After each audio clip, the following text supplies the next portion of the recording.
अस्सलाम वालेकुम दोस्तों, मैं हूं मोहम्मद बिलाल और आप देख रहे हैं info gossip.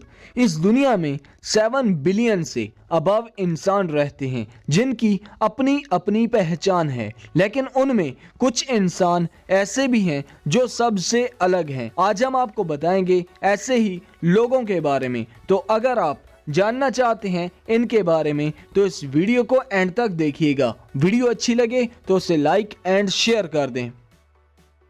Crossed ocean on a small boat. समुंदर को पार करना किसी भी तरह से आसान नहीं है, लेकिन हम इंसानों ने टेक्नोलॉजी को इस्तेमाल करते हुए ऐसी शिप्स तैयार कर ली हैं जो समंदर को पार करने में आसानी पैदा करती हैं, लेकिन उन्हें चलाने और मैनेज करने के लिए पूरी टीम चाहिए होती है। क्या आप सोच सकते हैं कि एक अकेला इंसान समंदर को पार करे, और वो भी एक छोटी सी बोट से? नहीं, बिल्कुल भी नहीं। ऐसा नामुमकिन लगता है, लेकिन इस चीज को पोलैंड के अलेक्जेंडर ने मुमकिन बनाया है, जिनकी उम्र 74 ईयर है और उन्होंने अटलांटिक ओशन को अकेले 3 बार पार किया है, और वो भी एक छोटी बोट से। आप अंदाज़ा लगा सकते हैं कि एक छोटी बोट से उन्होंने ये जर्नी कैसे कंप्लीट की होगी। 2014 में नेशनल ज्योग्राफी ने उन्हें एडवेंचर ऑफ द ईयर का अवार्ड भी दिया था। ये चीज़ सुनने में मजाक लगती है, लेकिन ये सब सच है। उन्होंने बगैर किसी एक्स्ट्रा इक्विपमेंट के छोटी बोट को यूज करते हुए अटलांटिक ओशन को पार किया था। उसके साथ 14 बार स्काई डाइविंग भी कर चुके हैं और 50 घंटों तक हवा में उड़ते रहे हैं। अलेक्जेंडर अटलांटिक ओशन को पार करने के बाद अब पैसिफिक ओशन को पार करना चाहते हैं, जिसके बाद आप उनके इस जज्बे का अंदाज़ा लगा सकते हैं। Red and white man. इस दुनिया में रहने वाले हर इंसान का कोई ना कोई फेवरेट कलर ज़रूर होता है, और वो चाहता है कि उसी कलर में उसे सब चीज़ें मिल जाएं, और ऐसा होना तकरीबन नामुमकिन होता है। लेकिन इस नामुमकिन को मुमकिन कर दिखाया है बेंगलोर में रहने वाले उस शख्स ने, जिसका नाम 7 है। इस शख्स का नाम उनके वालिद ने रखा था क्योंकि 7 नंबर उनका फेवरेट था। 7 की सारी लाइफ रेड एंड वाइट में ही गुजर रही है। वो रेड एंड वाइट कलर के कपड़े पहनते हैं, रेड एंड वाइट कलर की ही कार में घूमते हैं। उनके घर में मौजूद हर एक चीज का कलर रेड एंड वाइट है। खिड़की के पर्दों से लेकर चाय के प्यालों तक का कलर रेड एंड वाइट है। 7 की सारी family red and white colour के ही कपड़े पहनती है। शुरू में उनकी वाइफ उनके साथ ऐसे एडजस्ट नहीं हो पा रही थी, लेकिन अब वो भी अपने लिए रेड एंड वाइट ही पसंद करती है। ये चीज़ उन्हें सबसे ज़्यादा अलग बनाती है, और ऐसे अलग होने की वजह से वो काफ़ी फेमस हैं। Disable climber.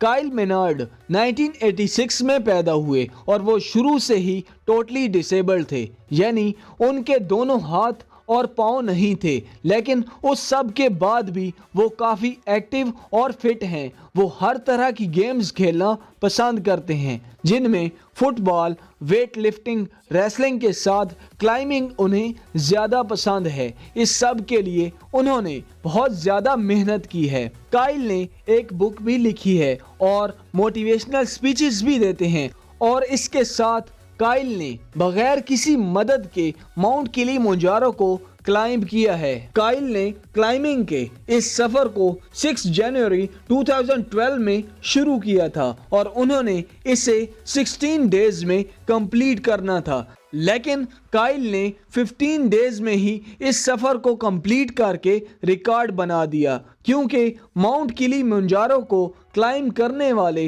वो पहले इंसान थे जो कि टोटली डिसेबल्ड थे, जिनके दोनों हाथ और पाँव नहीं थे, जिसके बाद उन्हें बेस्ट एथलीट का अवार्ड भी दिया गया था। Harness hooked to the skin. Stanislav Aksenov ऐसे पहले इंसान हैं जिन्होंने हुक पर लटक कर बेस जंपिंग और लॉन्ग जंपिंग को इकट्ठा कर दिया। वो हार्नेस और रस्सियों को डायरेक्ट अपनी स्किन से जोड़ देते हैं। स्टैनिस्ला ने इसी तरह हुक्स को डायरेक्ट अपनी बॉडी से जोड़कर एक ब्रिज से जंप किया, जिसे देखने के बाद आपके पसीने छूट जाएंगे। ये सब देखने में इतना खतरनाक लगता है तो करने में कैसा फील होता होगा। नॉर्मल बेस जंपिंग भी इतनी खतरनाक है कि उसे करने में बड़े बड़े लोगों की जान निकल जाती है, और ये तो उससे भी ज्यादा खतरनाक है। लेकिन स्टैनिस्ला को ये चीज इस दुनिया में सबसे अलग बनाती है।